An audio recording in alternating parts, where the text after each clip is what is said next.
Yep. Inside, I want to kill myself. We are on an 0-7 run over the last 2 days. After tonight was just complete bullshit. So that's how I'm going to start off this show. Horrible Sunday, 1-5. I don't even know what to tell you about that. I just don't want to do this anymore. I have never seen anything like this, man. With the slump continuing, 2 straight losses, not a good day at all. 0-4.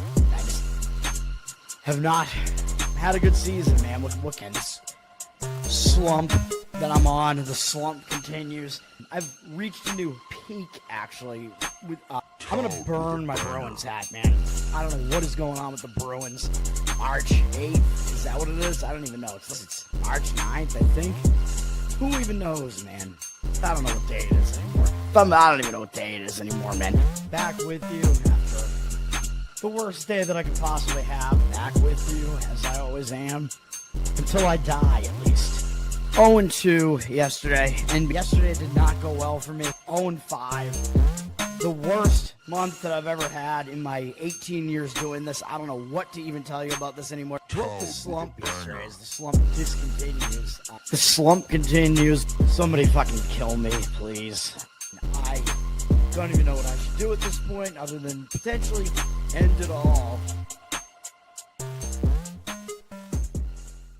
What's up, everybody? It's Toad back with you. Toadstool Sports. It is Sunday, December 28th. Thanks to everybody who hung out for the NFL Week 17 edition last night. You can go check that out still and see my analysis there, or check out my Instagram for the analysis on the 2 additional plays I'm going to give out, which will make it 3 for the NFL week. We are 1-0 with the Baltimore Ravens getting the win last night, so I'm happy about that. Pretty easy win there. I know Malik Willis got hurt in the game for Green Bay, but I still think Baltimore was well on their way to just winning that game anyway. It was just an outright wire-to-wire win for Baltimore. Not a whole lot else to say about that. Green Bay, maybe their worst defensive performance of the last few years. That was kind of surprising. Derrick Henry absolutely demolished them. Whatever you want to say about it, we got it right, so I'm happy about that. We got super lucky in the bowl game. I thought that was a dead one. San Diego State, their defense didn't show up. New defensive play caller there because the DC had left. I still kind of liked it because of the disappointment. I did like it because of the disappointment factor and whatever. One thing that was correct was that North Texas, they weren't any better defensively, really, than San Diego State was. So the game wound up being a shootout, which really, that's the type of game North Texas wants to play. So I thought it was over. North Texas was up, I think, 42-20 in the fourth quarter. It was fairly close at halftime. It was an 8-point game at halftime. 42-20 in the fourth quarter. And then San Diego State, yeah, they scored a bunch more. San Diego State actually lost their quarterback in the game, but they're not really a passing offense, so they were able to still recover from that, get a lot of yards on the ground. And then the way that they covered was a bit ridiculous. They were still down 2 scores late in the game. They scored a touchdown, and they went for a 2-point conversion that would have cut it to 7 to push for all the 7 bettors out there. I actually found a 7.5. If you had waited until closer to game time, which I probably should have explicitly said this because I said you could wait and at least find the 7 on it, but the number kept going up. Like, the public was on North Texas. It was 7.5 when the game went off. But, yeah, San Diego State, if they got that 2-point conversion, they would have been down by exactly 7 and covering the 7.5. They failed to get it, but they still got the ball back one more time. Got down the field again, and they got a questionable touchdown after, they should have had the touchdown anyway. They had like 2nd and goal at the 1. They tried to run it in, they got stopped, and then they only had one more play. They only had time for one more play, really. And they did get it in, but the runner reached over the goal line, and it kind of the ball got smacked backwards, and the refs, San Diego State, it would have been game over. San Diego State recovered it. But, time would have run out. But the refs still were like, yeah, he reached over the goal line. It's a touchdown. I'm like, okay, fine. Cover the spread, baby. So they lose by 2. And then we did have I believe, a right side winner on the San Jose Sharks. I mean, they were never trailing in that game, and that's when you have an underdog and they're never trailing. Obviously, you got to say that it's the right side. They were the less physical team in the game, but they were the better offensive team in the game. They had more shots. They had a multi-score lead multiple times in the game. They let it slip to 1 a couple of times. It was back down to a 4-3 lead, I think, while I was doing the NFL show last night, although that goal was a shorthanded goal from Vancouver, which is kind of BS. Shorthanded goals are almost always BS. And then there was an empty net goal at the end for San Jose, but they won 6-3, so pretty convincing win regardless. So we got that. We're going to have a few plays today. We got the 2 NFL plays I gave out on the show last night. I'm going to give out 2 college basketball plays and 1 hockey play, and I'm skipping NBA completely for the second straight day, even though I Nets whispered correctly yesterday, man. The Nets won outright. I had that game right, and I had the Utah game correct as well. I just still didn't love the spot for those 2 teams. I just hated the spot that their opponents were in more. So, I don't know. Jeffrey, what's up? Thanks for hanging out. Avs, Knights. I don't even know what happened in that game. I wasn't watching it. I gotta fix my camera a little bit here. It's too high, man. I don't know. Maybe I'll have to do it after the show. We got to get into this. There is college basketball. There's a lot of non-Division I teams playing against Division I teams, which makes my job easier because those games are not usually lined, so we just skip them.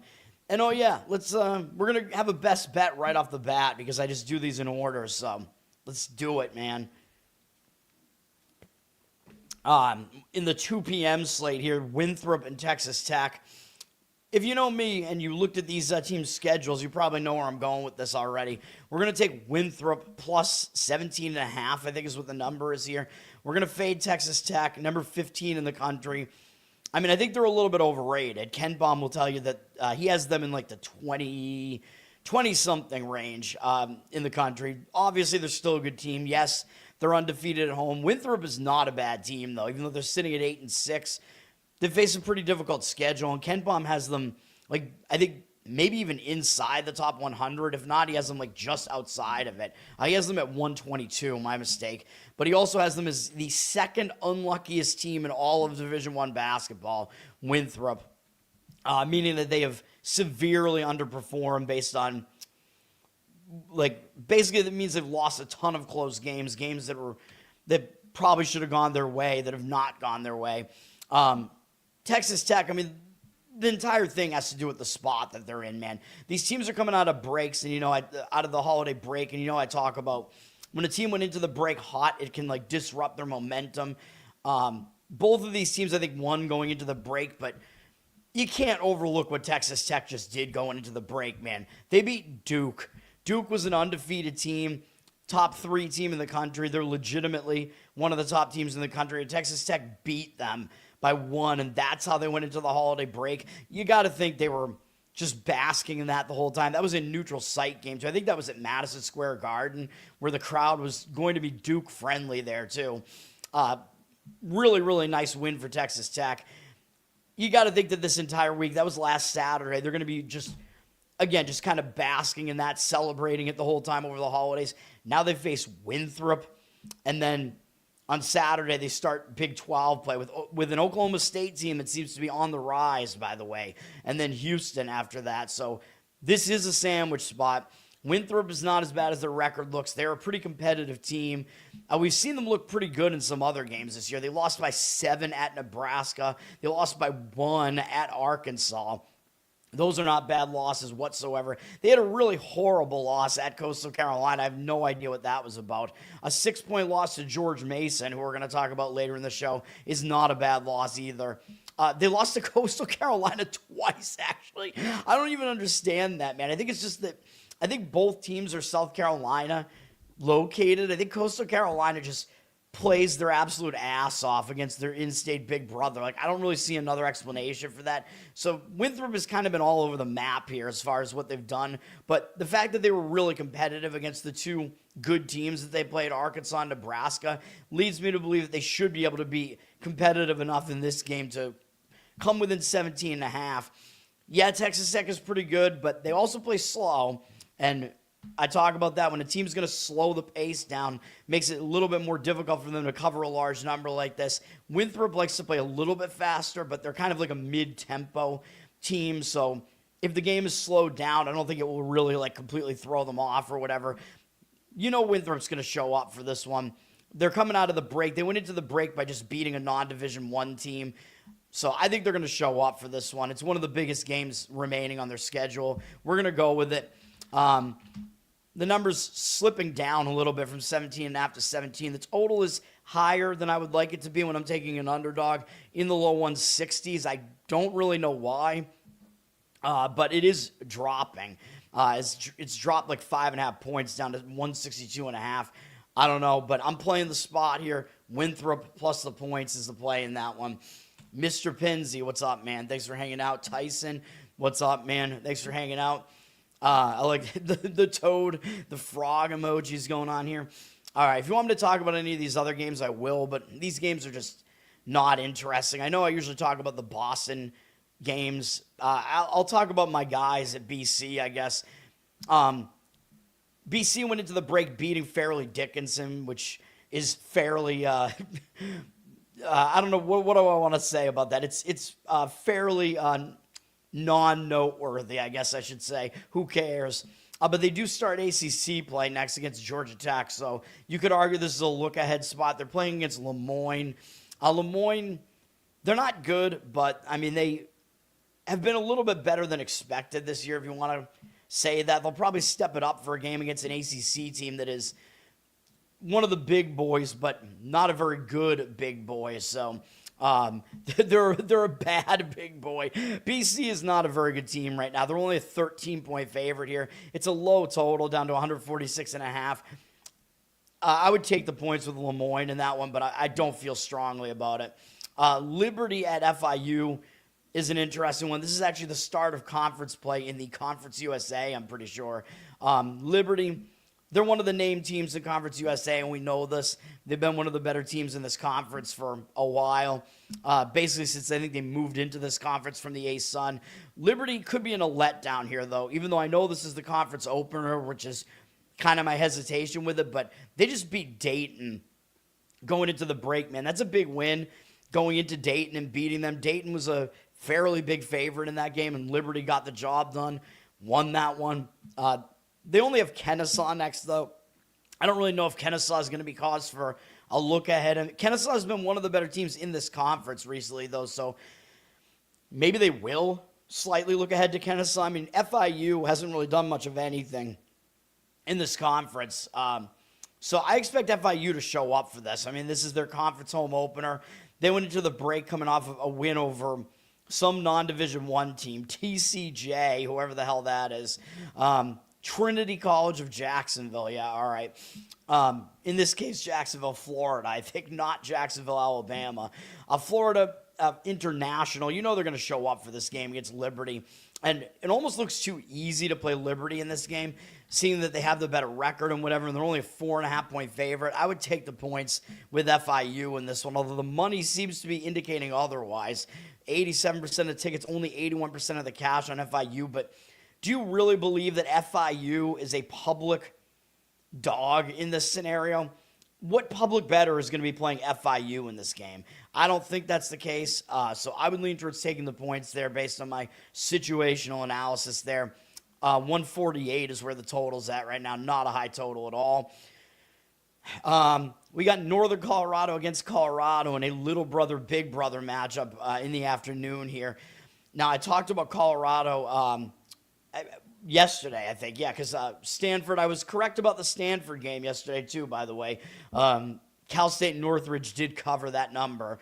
Stanford won and did not cover. Colorado's coming off that game against Stanford. Pretty big game. It was a close game, back and forth. They wound up losing by 9.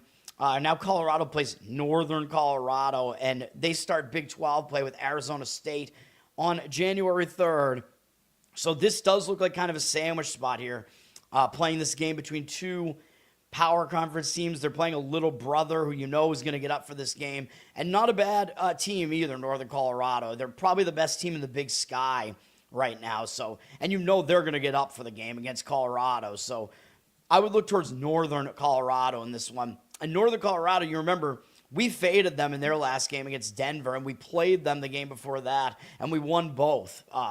We took them against Texas Tech, who we're fading today. Everything's going around in circles, man.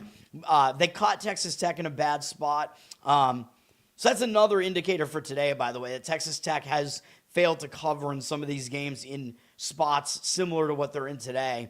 Northern Colorado stepped it up for that game. They covered. They came off that big game. It was actually closer than the final looked, and we faded them, and they lost to in-state little brother Denver. And part of that handicap was that Northern Colorado had their big brother on deck, Colorado, after the holidays. So, yeah, I think they're going to show up for the game. I would take the points if I was going to play this one. I am not going to do it, but Colorado up from 14.5 to 15. The money looks like it's on Colorado. Again, I don't know if I buy these numbers, man. I don't know. I don't want to stop looking at these numbers because I use them as a guide, but 87% of the tickets on Northern Colorado, don't know if I buy that number. And then 64% of the cash on Colorado. Maybe it's one of these false early moves to drive the number up because I don't imagine that. I mean, first of all, I don't think the 87% tickets are really public bettors getting involved. On an NFL Sunday, you think they're coming in and playing Northern Colorado? I doubt it. So, again, you have to try to figure out like what is actually going on in the market here. But I would take the points with Northern Colorado if I was going to play that one. Cal State Fullerton and SMU was an interesting game as well. Cal State Fullerton just took Oklahoma State to the wire, man. Oklahoma State was a massive favorite in this game, even though I don't think Oklahoma State's as good as their record looks. I think Big 12 play starting soon. Oklahoma State's not going to look as good once conference play starts. They've had an easy schedule, but still, they were a massive favorite at home against Cal State Fullerton.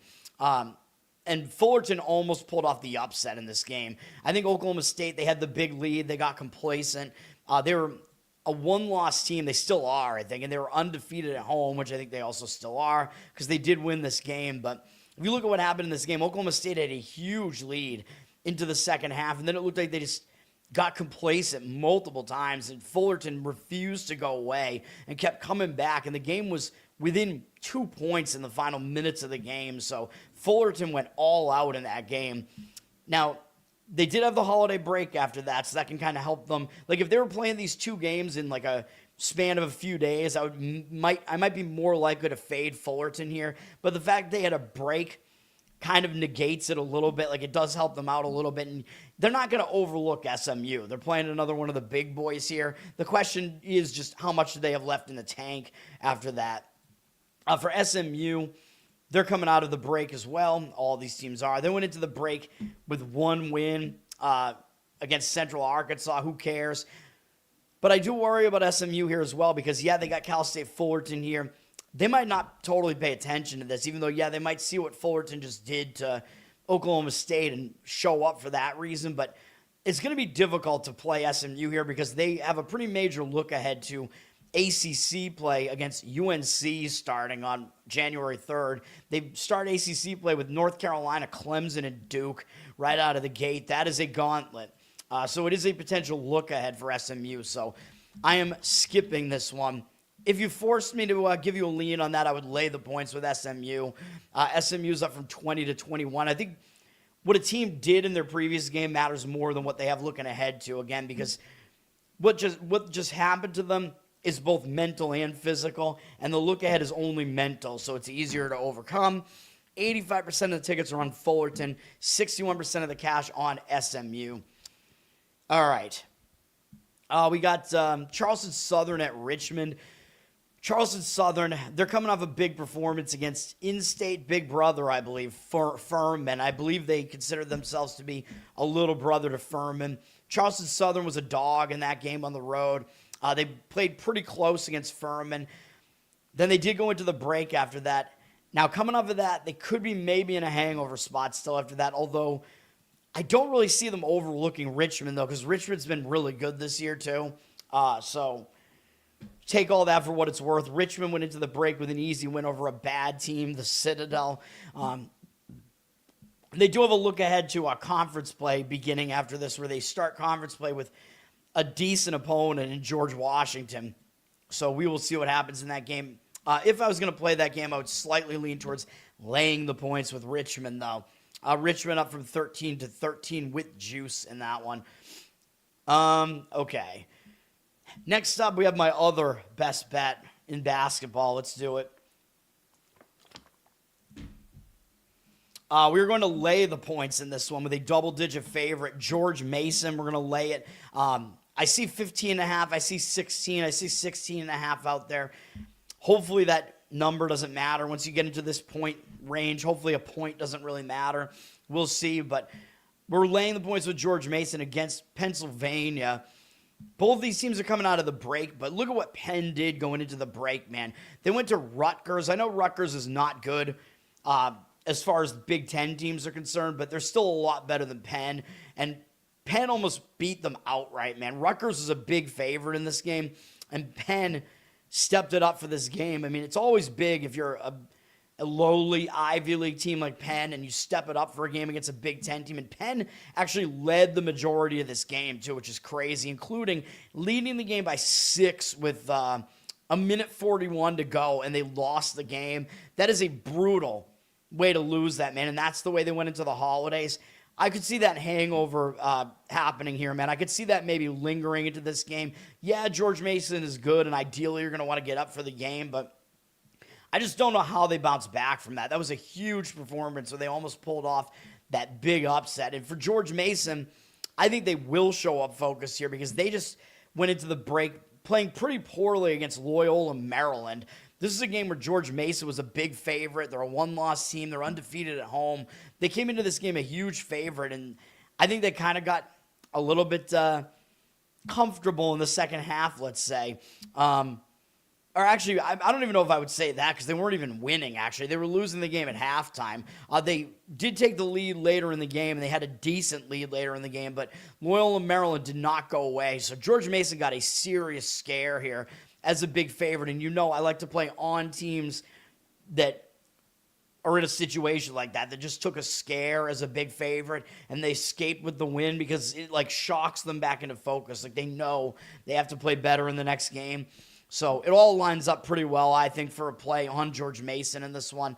That's what we're going to do. George Mason does play slow, so I know it's not ideal necessarily to lay points like this. They're up from 15 to 16.5, low-ish total of 147. But on the other hand, Penn has a horrible defense. Penn plays terribly defensively, so they're much better offensively than defensively. So George Mason should be able to score some points in this one. And Penn actually likes to play faster, so I actually think if George Mason slows the pace down, it will throw Penn out of their element a bit. So I think George Mason will be able to get this done. So that's what we're going to do. We're going to lay the points with the man, George Mason. Also, not a bad school, by the way. A school that has had some good economists among their ranks, like the late, great Walter Williams. All right. Santa Clara and Oregon State is an interesting one as West Coast Conference play starts. Feels weird that Oregon State not a Pac-12 team anymore. Now, Santa Clara, they're actually a pretty solid team, probably better than they look, and they're coming off kind of an ugly loss to Loyola Chicago. I mean, we know Loyola Chicago. I mean, I thought that they might improve a bit as the season goes on, but they had been massively underperforming and had not been having a good season. That was a nice win for Loyola Chicago, but on the other hand, it was kind of an ugly loss for Santa Clara. They were a favorite in that game. So that's how they went into the break. I kind of expect them to show up for a game against Oregon State, and now that Oregon State's been in this conference for a year, Santa Clara is not as unfamiliar with going to this venue. Oregon State, not exactly a great team, and they went into the break on a good note. They actually pulled off an upset at Arizona State, so that was a big win for them against Arizona State, against a former Pac-12 team that is now in the Big 12. So Oregon State, I think, kind of plays with a chip on their shoulder against teams like that moved on to a bigger conference from the Pac-12, where Oregon State kind of got left behind. Big win for them. I would lean towards Santa Clara in this game. I think it could be a letdown spot for Oregon State. Could be a bounce-back spot for Santa Clara. My worry is still that, well, both teams are still going to probably show up for this because you're coming out of the break. You're starting conference play. Both teams know that they're playing a big game here. They're facing, a decent conference opponent here. The initial money did drive Santa Clara up from 4.5 to 6, but now it looks like the money is taking it back on Oregon State. 95% of tickets, only 70% of the cash on Santa Clara, so they're turning into kind of a public road favorite here, which, the public's not going to be looking at these games much at all, but that I kind of buy more than some of these other games, that if the public is looking at this game, they would look towards Santa Clara probably because they have the better record. But I think it might be the right side in this game. So my opinion is also on the Santa Clara side in that one. I would probably lay it, but not a strong opinion. Old Dominion at Maryland. Old Dominion probably not quite as bad as this record looks, but they were coming off an ugly loss to that aforementioned Coastal Carolina team. I'm pretty sure ODU was a home favorite in that game, and they lost, and that's how they went into the break. Bad loss, so I expect them to show up coming out of the break. They're going to show up against I almost said ACC. No, Big Ten is where Maryland is now, man. Showing my age here, man. I don't even know where these teams are anymore, what conferences they're in. But they're a power conference team, Maryland is. So Old Dominion's going to step up their game for that. It's also Virginia versus Maryland, if that's a thing, I don't know. Maryland hasn't really been that good this year for a power conference team. They've played a gauntlet of a schedule, though, although they just haven't stepped up well in class. They've lost to, all the power conference opponents that they've faced. They've been fine against the non-power conference teams. Actually, the only one they did beat was Marquette. Marquette is down this year for the power conference teams. But Maryland does start Big Ten play next, which does sound weird because it's against Oregon. But maybe a look ahead there, although Oregon's not very good this year. It doesn't look like. Maryland is coming off a game where they played Virginia, and they only lost by 8, although that game was pretty much out of reach. Maryland did some late scoring to kind of make it look more cosmetic. But if I was going to play this game, I would still lean towards Old Dominion here. It does still look a little bit sandwichy to me on the Maryland side, and you kind of know you're going to get an effort out of Old Dominion in this one. Maryland's up to a 15-point favorite. 88% of tickets, only 61% of the cash on them. So, yeah, the money seems to agree with me on that one. West Coast Conference play continues into the night slate here with St. Mary's and Loyola Marymount. A lot of Mary going around here for the Christmas break. This is going to be probably a pretty good game, man. I mean, St. Mary's, we know they're absolutely a force in the West Coast Conference. Loyola Marymount is not a bad team, though. Not a pushover at all in this conference. St. Mary's had a nice win going into the break. They had won 2 games in a row. They beat Northern Iowa. That's a nice win going into the break. Northern Iowa, not a bad team. Coming out of the break, maybe they're in a situation where maybe they potentially get caught here. Loyola Marymount won 2 games going into the break too, but a much, much easier win over Morgan State. And their break was only since Tuesday, so they've actually had a little bit less of a break than most teams have. I think St. Mary's has been off for longer than that. Actually, St. Mary's has only been off for one more day, Monday. But either way, if I was going to look towards this game, I'd actually probably look towards taking it with Loyola Marymount, although the money is disagreeing. St. Mary's is laying 8.5 points on the road, 79% of the cash on them, 81% of the tickets on Marymount. This is also a game where, St. Mary's is involved. You're going to be looking at a low total in most cases.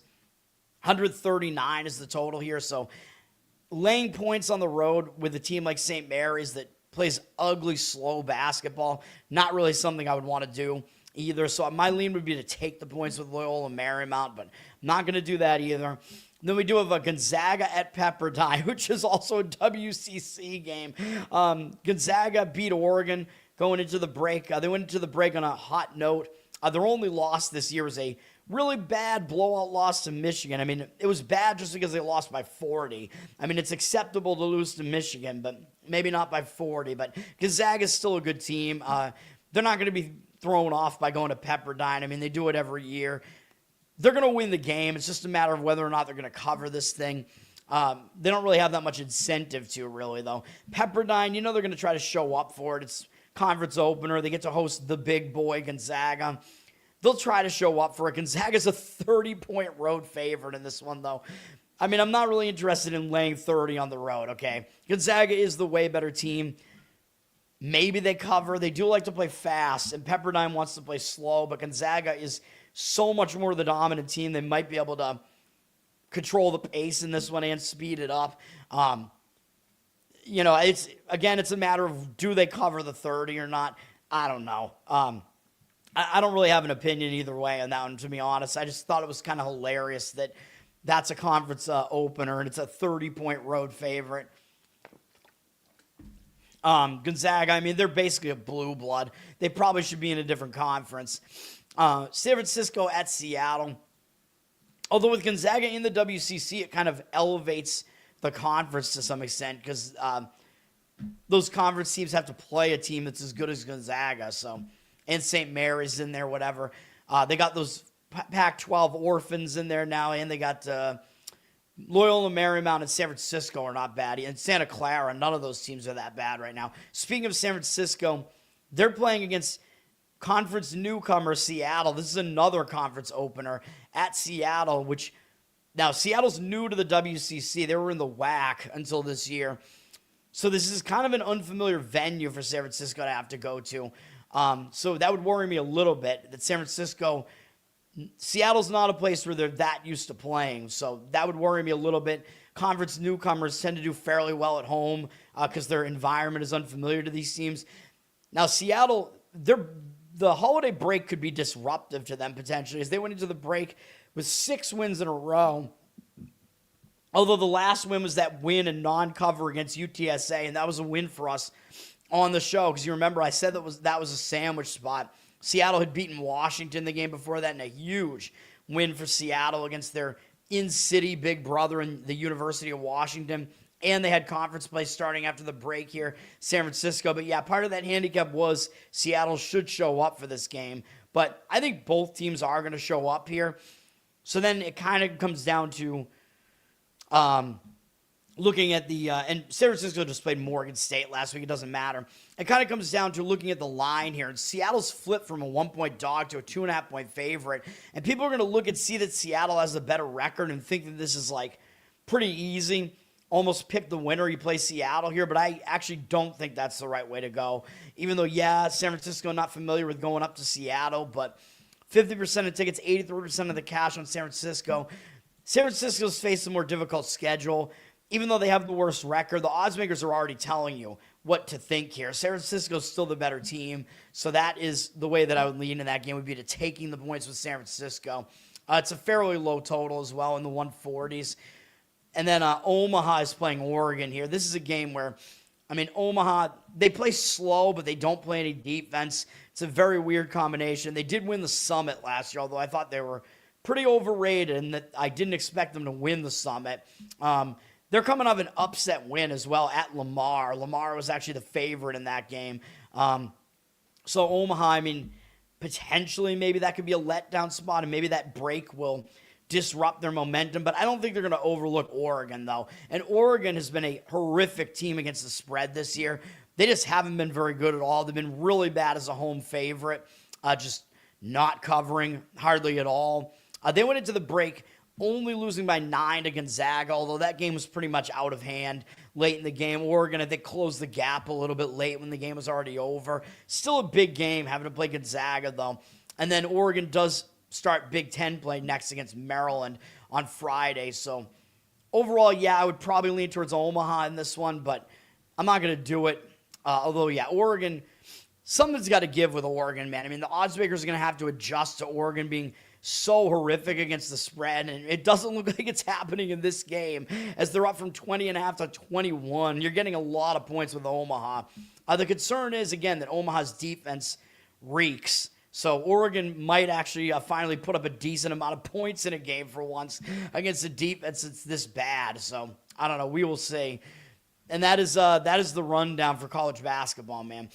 We got NHL. Not too many games today in the NHL or NBA. I have one play in all of this madness here.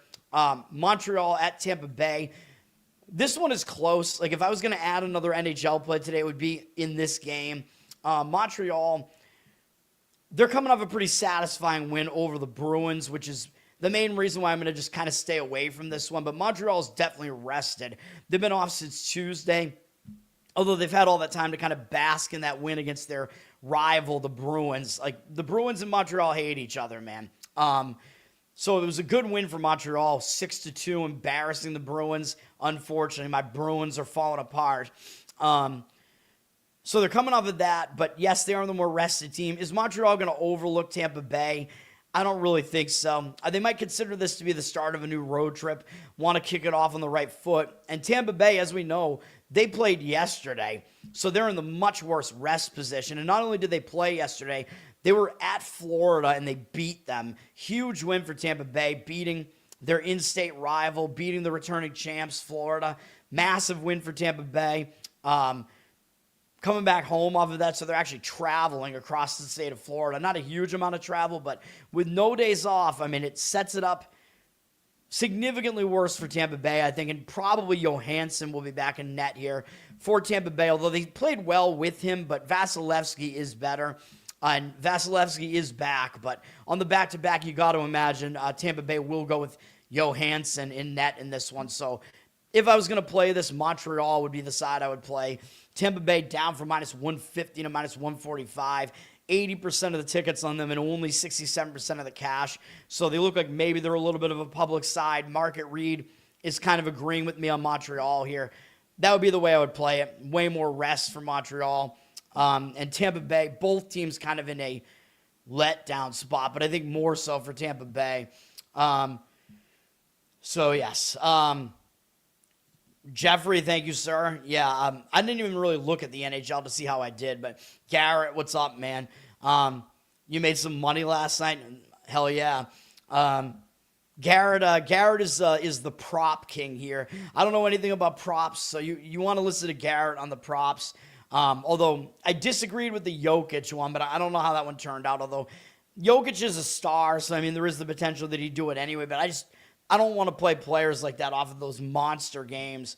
Yeah, the Blackhawks pulled off the upset. That was a lean, I think, that I gave out. Although they were a monster underdog in that game. They were the biggest underdog on the board by far. So I think you could have gotten a nice puck line price on them and then sprinkle on the money line, and all those bets would have hit.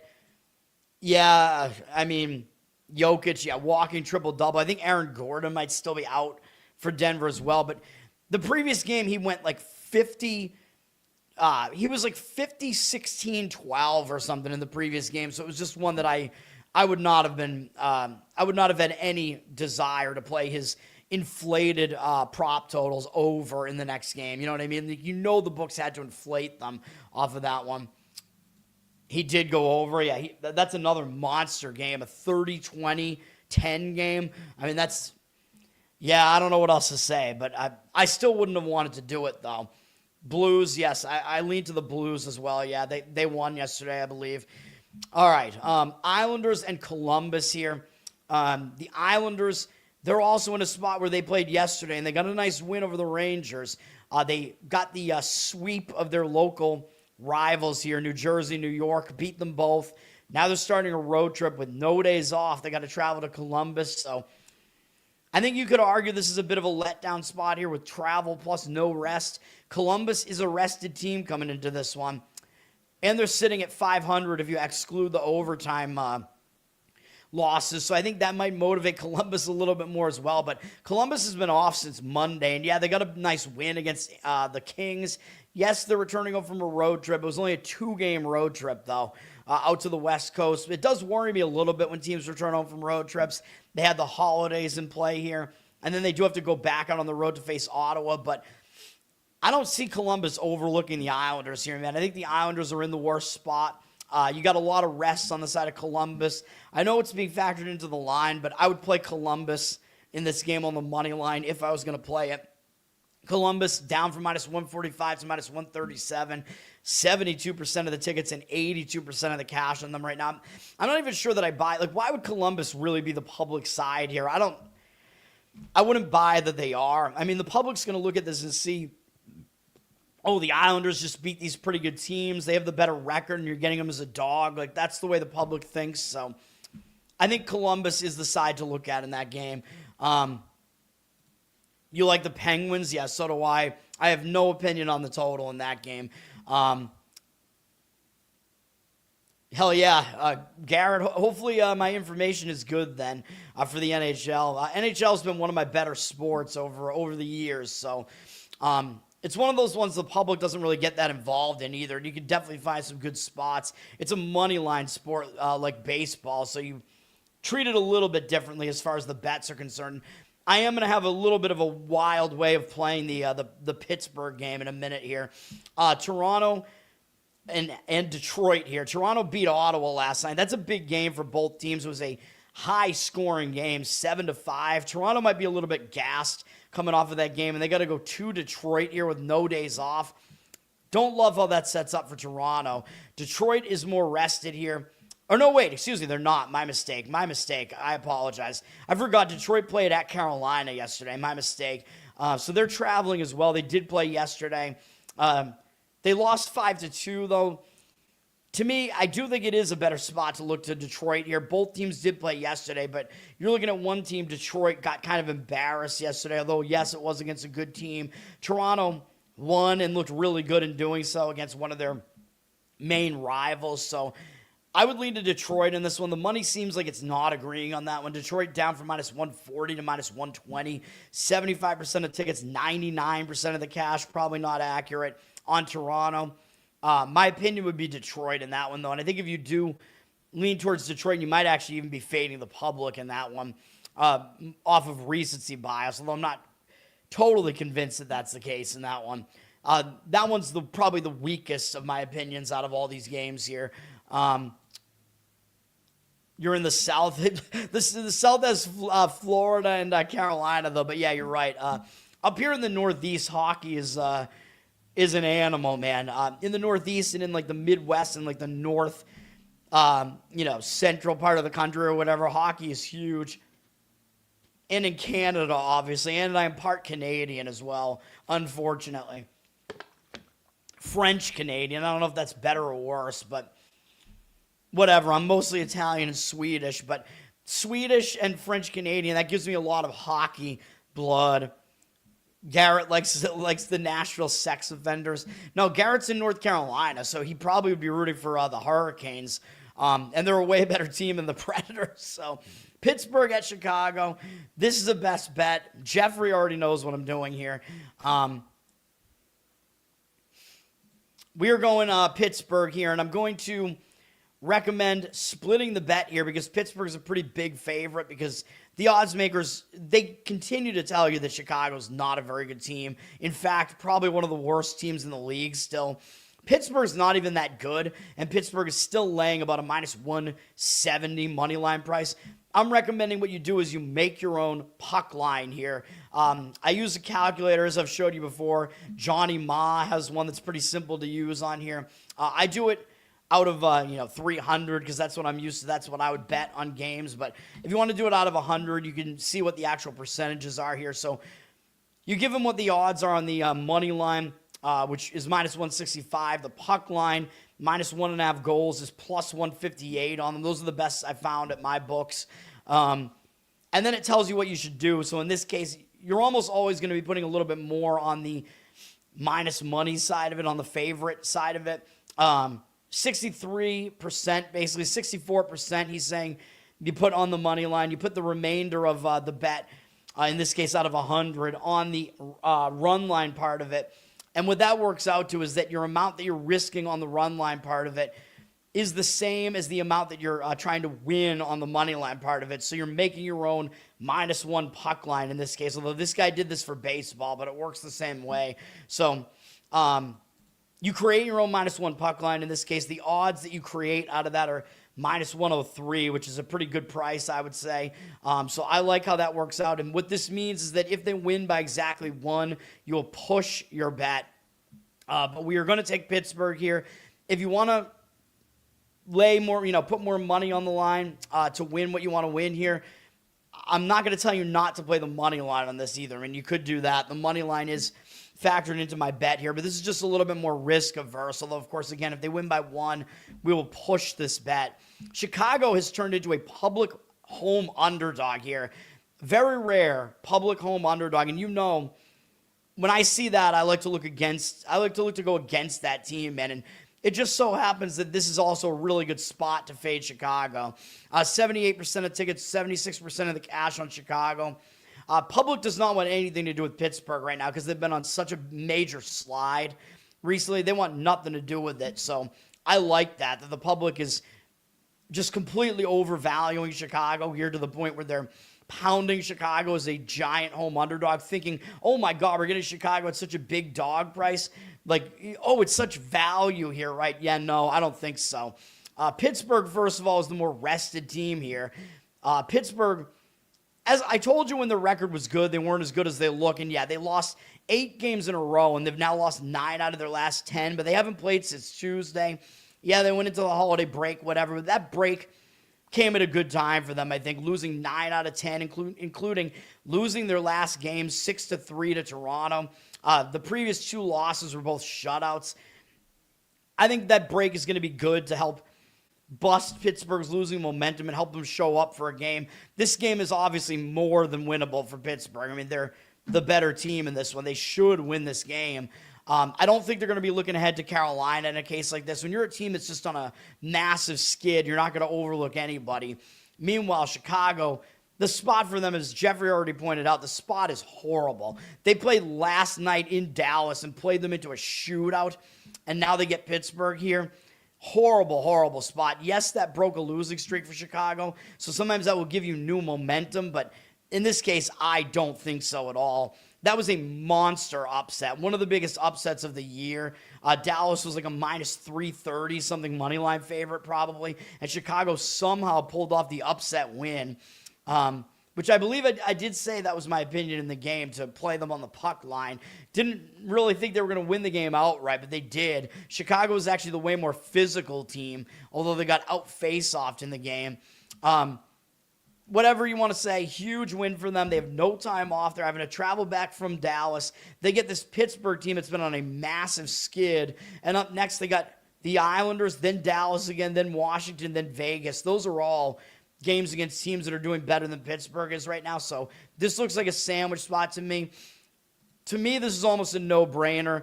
Pittsburgh is the side to play in this one. I know the percentages just shifted around again here, but whatever. I think we're fading the public here with the better team, with the favorite here. So that's what we're going to do in the way better spot. Pittsburgh is the play in that one.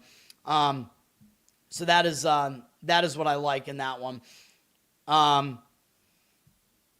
Let's see. I'm looking at the chat again. I apologize. You're a Canes fan? Yeah, that's what I thought. Garrett's a fan of the Carolina teams there. Yeah, the money line. I mean, yeah, that's what I'm saying. Like the line, it makes it look so easy to play Chicago as an underdog there after what we just saw. So I will fade that sentiment.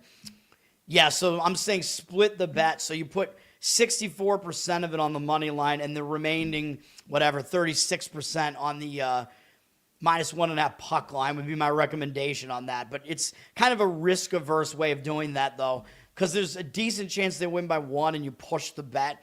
But it takes the price down into a range that I like to play, because with hockey, playing these -160 money lines, you could do it, but it's, you're putting more at risk to do it, let's just say. So I like to find ways to be a little bit more risk-averse there. Oh, yeah, Jokic, yeah, I mean, he's the best player in the NBA, man. It's not a parlay. It's two separate straight bets, yeah. And the good thing about that is that you can find the better number. You can actually play each part of it at a different book. So whichever book gives you the best money line price, whichever book gives you the best puck line price, you can play those parts of the bet at different books. And, for your money, it works out the same way. So you get a better number on it probably by shopping around. So yeah, it is two straight bets. Parlaying it actually defeats the purpose because you won't get good enough odds on it. So two straight bets is what you want, because then it works out exactly such that if they win by exactly 1, you'll lose the puck line part of it, you'll win the money line part of it, and it will cancel out and push the bet essentially, effectively, if that makes sense. JC, what's up? Thanks for hanging out.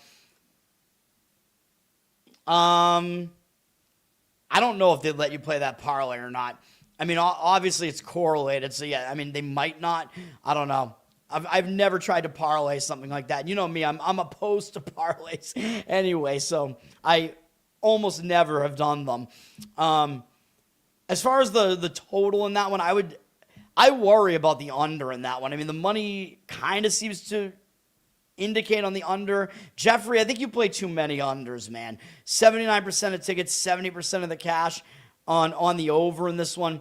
I don't like Chicago. Like, as far as playing an under in this one, I don't want to play an under with Chicago being in the spot that they're in. They have absolutely no rest, and they went to a shootout last night. That's going to affect their defense, man.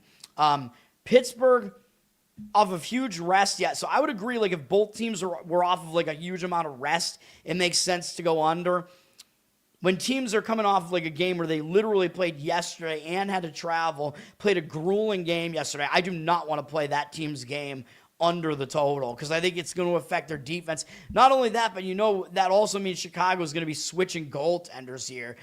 So who did they use in net last night? Probably they used their better goalie. Actually, I'm wrong. They didn't. They used Soderblom. So at least you get that. You get Knight back in net tonight, who is their better goalie, but I don't even care.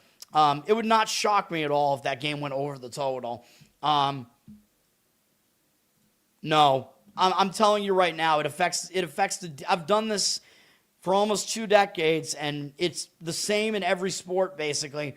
Rest tends to lead towards unders. Rest basically makes the offense a little bit colder, and it makes it easier to play intense defense because you're rested. You need to be rested to play intense defense. So, that's the way that it is in, like, every sport.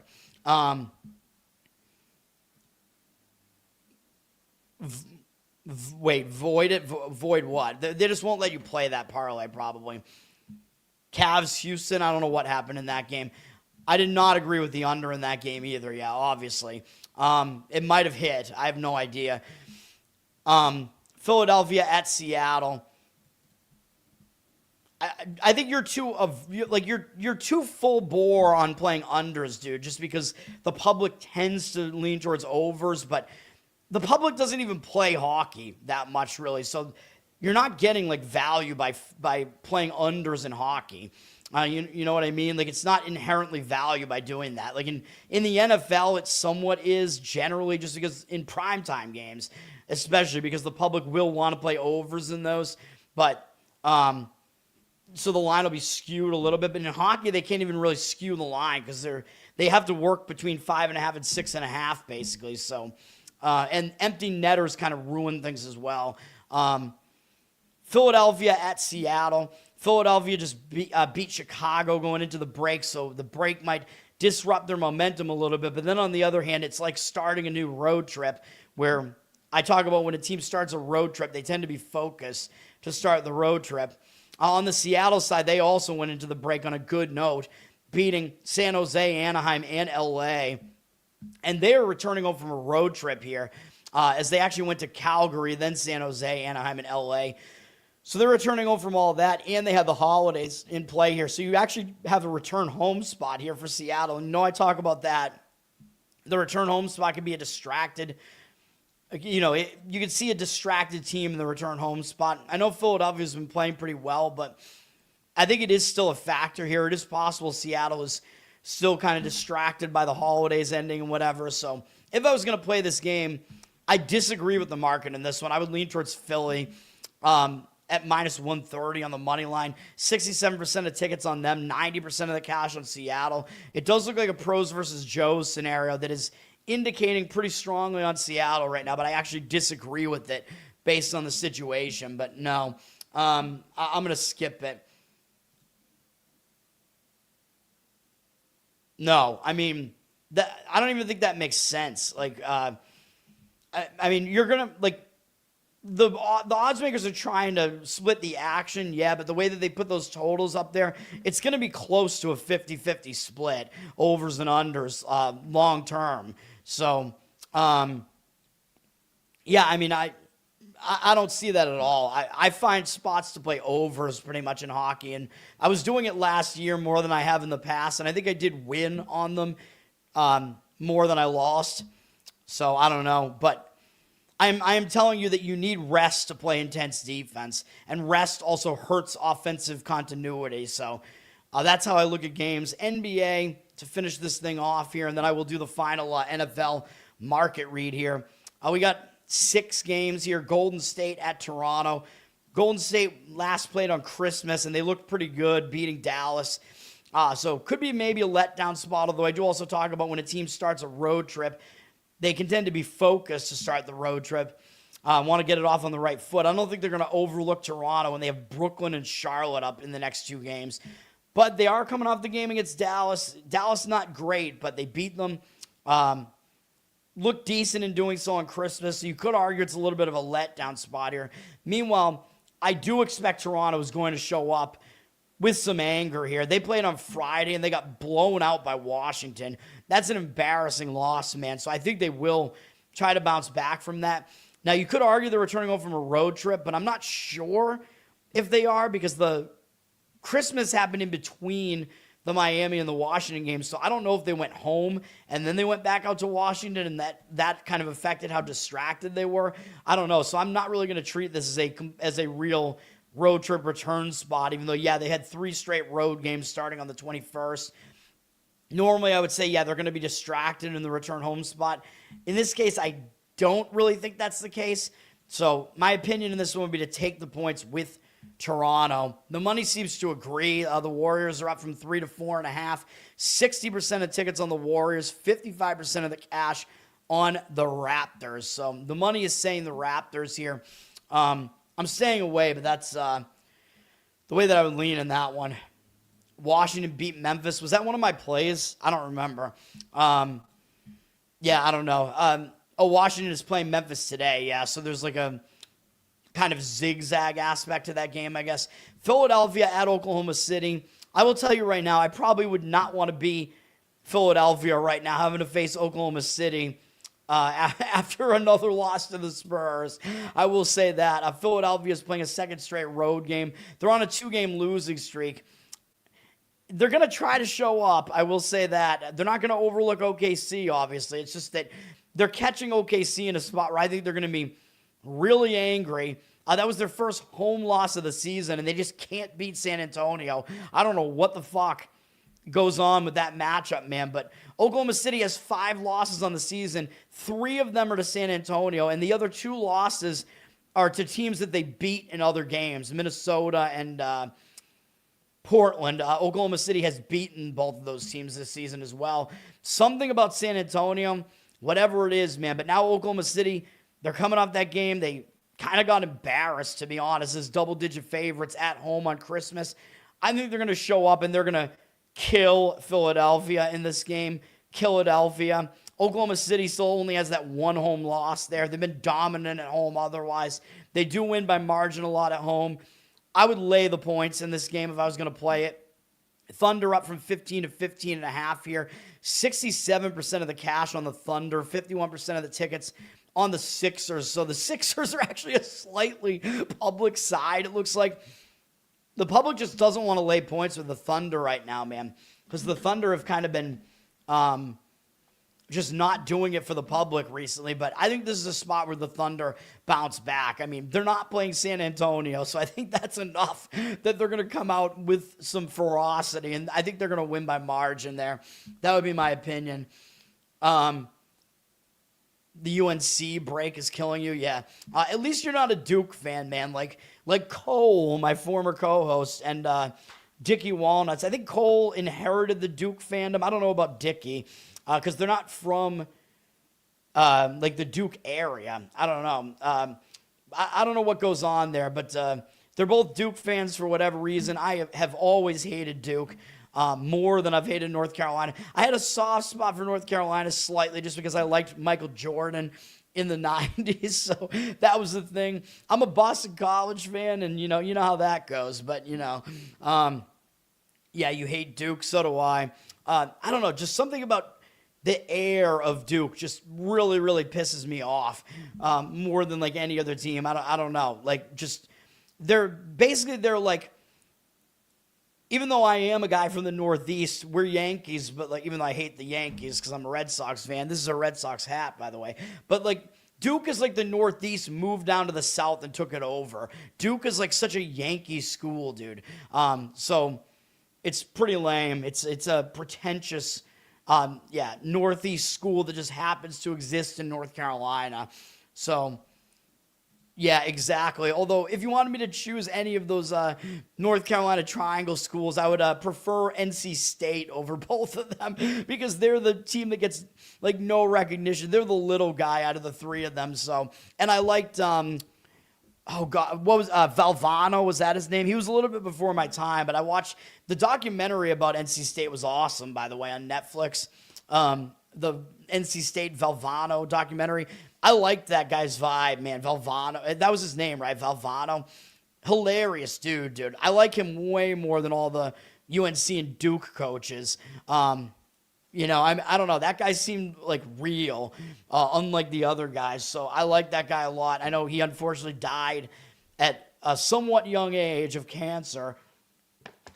And he was still doing it right up to the end, too. He was like accepting like ESPY awards and stuff. So NC State is kind of, and plus NC State just recently had DJ Burns is his name, right? The fat guy, DJ Burns. I like watching that guy play basketball. It's just hilarious. You hate Duke because you're an old school Temple fan? Yeah. Temple beat Duke in person once? Hell yeah. My best was watching BC upset Syracuse in person in BC. Although I think both teams were good at the time, but it was delicious because my European history teacher in high school was a Syracuse alum, and he took our entire class to the game and wanted to gloat when Syracuse beat BC, and BC beat Syracuse, so we all got to gloat in his face. Hell yeah, man. Shout out to Mr. Morris. Awesome teacher, by the way. Like, we loved that guy. He was like really, really harsh, but also really funny at the same time. Burns is a beast. Yeah, he needs to be in the NBA, man. He's in like what is he in, like the G League? Is that what it is right now for the dude, he's in your area. He's still in Carolina. He's on the Hornets like G League team right now. He should come play for Charlotte. Eric Montross. Yeah. I remember that guy. Memphis at Washington, as Jeffrey is pointing out, Memphis did get upset by Washington not long ago on December 20th. So, yeah, I agree. It could be a little bit of an adjustment spot here for Memphis off of that because that was an ugly loss. I think we did actually have a winner on that one on the show. I mean, look at what that spot was. Memphis had beaten Minnesota on the road in an upset, and they had Oklahoma City after that. So that was a big-time sandwich spot. I think we did have the win. I think we gave out Washington on the show here. I'm pretty sure I did. So that was a bad spot. So it's a misleading result in that way that you can kind of explain why Memphis didn't play well in that game. Now Memphis is coming off wins over Utah and a Giannis-less Milwaukee. They probably won't be overconfident about that, but they do play Philadelphia and then the Lakers twice, then San Antonio, Phoenix, Oklahoma City, all after this. So these are all bigger games. So I do worry about maybe a look-ahead component here. For Washington, they're playing a little bit better right now. That's all you can really say. They did just get another win. They crushed Toronto, but that's a big win. It could be a letdown spot for Washington here off of that nice big upset win there. So I think you're right. I would probably slightly lean towards Memphis in this game, but I don't love it by any means. In this game, you got to look at the injury report as well for Memphis mostly. So Zach Edey's his timeline has been pushed back further. He's not coming back until early January, it looks like now, at the earliest. And then I don't know what's going on with Morant either. Morant looks like he is back, so he's probably playing. I don't love what Morant does to the team's chemistry, to be honest. The public looks like they're on the Grizzlies, and the market read is saying to fade the Grizzlies here. 71% of tickets, only 68% of the cash on them, and they dropped from 7.5 to 7. 7, a somewhat key number in basketball. I mean, I don't necessarily disagree with the Grizzlies side here, but yeah, I mean, that's a market read I don't love the look of in that one. So I'm not going to do it either. Yeah, I agree with that. Memphis, I mean, I don't know. They probably win the game, but yeah, I don't know. I don't want to lay that on the road either with that type of market read. 19 shots blocked for the Blues. That means they were playing good defense, man, for the most part. Boston, my Celtics are at Portland. This should be the Drew Holiday fest here, but I think he's still hurt for Portland, so he's not going to play against his former team. The Celtics have been surprising everybody, man. Without Jason Tatum, they unloaded Porzingis and Holiday, as I mentioned, but Porzingis is always injured, man, or sick. And Holiday's old and injured now as well, even though Holiday was great for the Celtics, man. I mean, the Celtics would not have won the championship without Holiday. I know Porzingis wasn't a huge part of the championship that they won because he was getting hurt as usual. But the Celtics have been shockingly good, man. They're just well coached. They're playing with a lot of intensity. Jaylen Brown is actually starting to take over as like that guy. So I think in that way, it's actually been good that Jason Tatum has been out because it's allowed Brown to actually evolve. Like the knock on Brown was that he couldn't really do that much when he had to be the guy, but now he is having to be the guy and he's doing it. But the Celtics role players are stepping up. Derek White's still doing his thing. They're playing really disciplined basketball. They just crushed Indiana in their last game. Now they're going out to Portland. They don't really have anything after this. This is actually a road trip against some easy opponents. So the Celtics better come out above 500 on this road trip where they get to play Portland, Utah, Sacramento, and the Clippers. We'll see what happens, but it's not a bad spot for the Celtics at the very least. Also, their draft pick in Hugo Gonzalez, that guy, he doesn't score a lot, but he is a pest on the court, man. That guy is going after every rebound. He's playing really intense defense. I think he was a good draft pick for the Celtics. He got overlooked because he played in Spain, and people just don't pay attention to that. Portland has lost 3 games in a row. They lost as one of my plays on Friday. Thought it was a bad spot for the Clippers, and Portland got wrecked in the game. So Portland is staying at home coming off of that, so maybe you could argue it's a better spot for Portland to bounce back off of a loss like that. They'll show up for a game against the Celtics. This Portland roster is thin, though, man. You got to see if Grant is playing or not as well. So Drew Holiday is not playing. He's still out. Grant is going to miss the game as well. Former Celtic Robert Williams III is also not playing in this game. So you got a bit of a thin roster here for Portland, man. The money is saying Celtics as they're up to 6.5 here as a road favorite. 55% of the tickets, 79% of the cash on the Celtics. Market Reed is saying to lay the points. I mean, I don't want to do it. I mean, I would slightly disagree with it, although you're looking at a very thin Blazer roster. The Celtics are definitely the deeper roster here. So, I mean, the Celtics, dude, their backups are coming in and their backups are playing well. Like, their backups basically won them that game against Indiana 2 games ago, not the last one. But I don't know. It's just crazy. Who got embarrassed by the Predators? The Blues? So I think there was, like kind of a zigzag or revenge motive, whatever you want to call it. Detroit at the Clippers here. This is a game where you look at this line and it's like, what is going on here with this line? I mean, the Pistons have the best record in the East, and the Clippers have a horrendous record at 9-21, and yet this line is 3.5 on the Pistons. They're down from 4 to 3.5. 78% of tickets, 97% of the cash on the Pistons. I don't think I buy that the Pistons are any sort of professional side here or anything like that because, I mean, look at this line. It looks so easy to play the Pistons. This line, it stinks, to be honest. Like, why are the Pistons only laying 3.5 on the road against the Clippers based on what these teams' records are?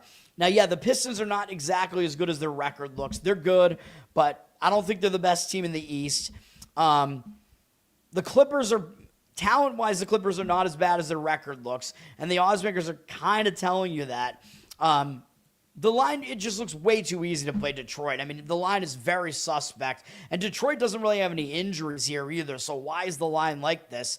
Detroit also just lost at Utah. I mean, it's a situation where you'd think that Detroit would be pissed and bounce back from that loss. Pretty bad loss on the road to Utah, but they're in LA now, and the reason they're in LA is because they have a big NBC game on Tuesday against the Lakers. So it is possible they're going to be looking ahead to the Lakers here. So I would have to lead to the Clippers in this one, I think, just kind of out of principle. The Clippers are on a 3-game win streak. They did not suffer the letdown that I thought they were going to after they beat the Lakers and Houston. 2 monster wins for the Clippers. They're without Zubac right now as well, I believe. They beat Portland anyway. Now they get Detroit here. I believe Zubac is still not playing, if I'm not mistaken. Yeah, he's out for a while. He seems to be a trade piece that the Celtics fans are clamoring about it. They want to get Zubac. I wouldn't mind that, but he's got to stay healthy, man. I like him, but he's going to be out for this game for the Clippers. But just because the line looks so suspect in this game, man, I think it would be Clippers plus the points or pass in this one. I mean, the books are not handing you free money, and that line just looks unbelievably short on the Pistons. Props on Caleb Love. Wait, is he on the Blazers? It seems like you should be able to find props on him. You can find pretty much props on any NBA player, I thought, for the most part. Although, I don't know, maybe not in some random regular season game. And then the last game is Sacramento at the Lakers. Sacramento just beat Dallas last night. I called that one correctly as well. I said Sacramento plus the points was the way to lean in that game. Dallas was coming off playing Golden State pretty tough on Christmas. Sacramento got the win. Now they're having to go to LA. No time off. They're staying in California, but they got to fly down from Northern California to Southern California with no days off. They're not going to overlook the Lakers, though. For the Lakers just got embarrassed by Houston, though, which was on Christmas. So the Lakers got embarrassed very publicly, so it does look like kind of a bounce-back spot for the Lakers here. They've lost 3 games in a row. They're just not playing very well right now. And they've been dealing with injuries, though. So I don't know what's going on with Austin Reeves. Sacramento, they're dealing with injuries as well. I mean, they're still without Levine. He's out until the 30th. Sabonis is out until mid-January at the earliest now. The Lakers, Reeves is still out. So Reeves is going to miss extended time here for the Lakers. So that is definitely a blow to the Lakers because he's one of their starters. But again, the Kings are down their 2 best players pretty much in Sabonis and Levine. So this Kings team is really suffering here. I mean, for me, it would probably be Lakers or pass here. The Lakers are down from 13 after 13. I think they're going to bounce back from that horrible, horrible loss. The Kings obviously also don't have rest, although that's factored into the number here. 64% of tickets, 81% of the cash on the Lakers. Kings are also coming off that upset win. I mean, yeah, the Kings will try to show up for this game, but it looks like a get-right spot to me for the Lakers where they just come in and bully a bad team. So the Lakers are definitely good at doing that, at least, for the most part.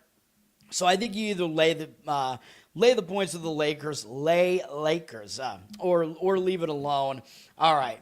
And that's going to do it, man. And then we'll go to the we'll look at the NFL real quick for the market read here. Looking real quick, it's still saying, the market read is still saying take the points with the Cardinals against the Bengals. Bengals are very public. The money is still indicating on the Seahawks side of that Seahawks-Panthers game, and I don't really agree with it, so I got to figure out what to pick in that game. The money is slightly in agreement with me on the Giants. I do still agree with that side. The public is all over the Steelers, and the money is actually almost evenly split, and you can get a better number on the Browns now than I gave out on the show last night. So, yeah, we're taking the points of the Browns here. You can get 4.5 on that one. So we're going to do that. It looks like the total is creeping back up a little bit because, again, I thought the total was an overreaction in that game, remember, because it's going to be bad weather. It's going to be rain. But the things that really actually knock the offense down are cold and wind. And in this case, yeah, it's going to be cold-ish, but it's not cold enough to snow. And slick surfaces and, like, rain and stuff get factored into the market too much. And I think it does affect the defense negatively because they don't know which way to move. You know, they don't know how to – they can't anticipate quickly enough, and they could slip. You know what I mean? So I think it did overreact in the market to the under there. The market is still indicating on the Titans side. That one – kind of confused me a little bit, but I don't have a strong disagreement with it. Buccaneers are still very public. I know there's a 1% cash difference there on the Bucs, but I would probably still lean towards the Dolphins in that one. I still lean to the Colts plus the points against the Jags. Jags are just really public as well. I still lean towards the Jets plus the points. You're probably going to be able to get 2 touchdowns on that one if you want that one. I'm not that much of a fan of it. I think my disagreement with Marco on this one, I might be on the right side of it because I lean Bills, he leans Eagles. Not a play for me or anything like that, but the money looks like it is coming in on the Bills and driving that number up towards the 3. So if you do like the Bills, you kind of got to get that before it hits 3. You could have had it at 1.5. The money is still indicating on the Niners here, which is one of my plays. And then Monday night, we'll see what happens with the Monday night one. I just think the Rams are still too public on Monday night. That is going to do it. And then once again, the plays today, we got 5 of them. NFL, we got, I'm going to update this to Cleveland plus 4. You might be able to get 4.5 on this. We're taking the points with Cleveland. You can go see my analysis from last night's show at the end, the best bet segment, or wait for my Instagram video, which I'll get out shortly. And then I am on the 49ers minus 3 at a little bit of increased juice. I think I found it at minus 113 at the newcomer Bally Bets in Massachusetts.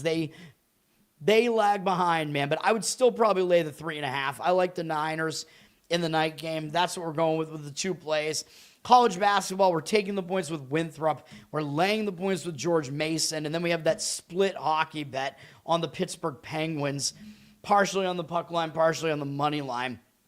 And that is going to do it. Those are my plays today. You were on the Texans yesterday.